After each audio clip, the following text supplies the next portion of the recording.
Welcome back to my channel Inform AI. In this video where we'll be asking an AI some atheist questions that are relevant in India. As an atheist myself, I'm always curious about how technology can help us explore and understand complex issues such as religion and society. In this video, we'll be using AI to get some insights into the challenges faced by atheists in a religiously diverse country like India. Let's see what answers we can get from AI and how they can help us gain a new perspective on India's religious landscape. Why do we need religion? Religion serves various purposes for individuals and society, such as providing a moral framework, a sense of community and belonging, a way to make sense of the world and our place in it, and a means of promoting social cohesion and solidarity. However, the importance of religion varies from person to person and culture to culture, and some may find meaning and purpose in life without practicing religion. Is it justifiable if humans can't live in society without a religion? It is not necessarily unfair for humans to live in society without religion. While religion has played a significant role in shaping the cultural and social fabric of many societies around the world, it is not the only means by which individuals can find meaning and purpose in life or contribute to their communities. People can find a sense of community, morality, and belonging through secular organizations, social groups, and other forms of identity and purpose.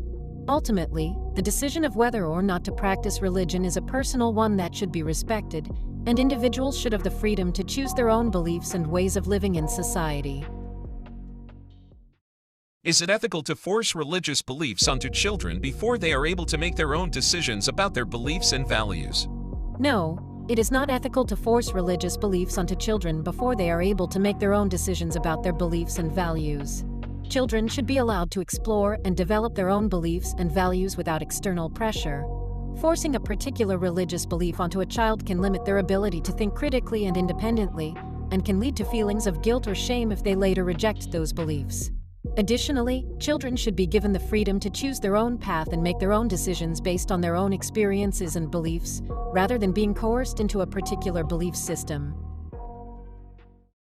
How can you be sure that your religion is the right one when there are so many different religions and belief systems in India and around the world? It is important to understand that each individual has their own beliefs and values that shape their understanding of the world around them.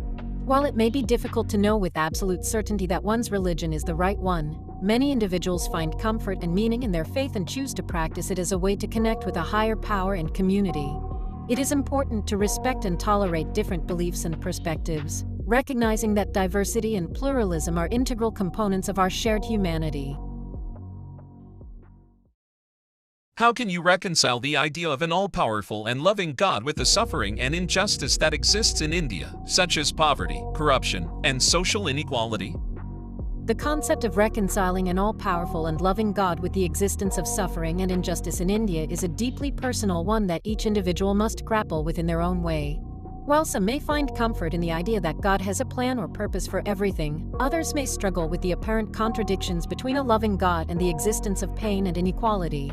However, it is important to recognize that religion and spirituality can play a crucial role in motivating people to take action and work towards justice. How can we create a society that values reason, logic, and critical thinking over blind faith and superstition? To create a society that values reason, logic, and critical thinking over blind faith and superstition, we need to prioritize education that emphasizes these skills from a young age. This includes teaching children how to think critically and how to evaluate evidence, as well as encouraging scientific inquiry and experimentation. We also need to promote media literacy and provide access to accurate information to combat misinformation and conspiracy theories.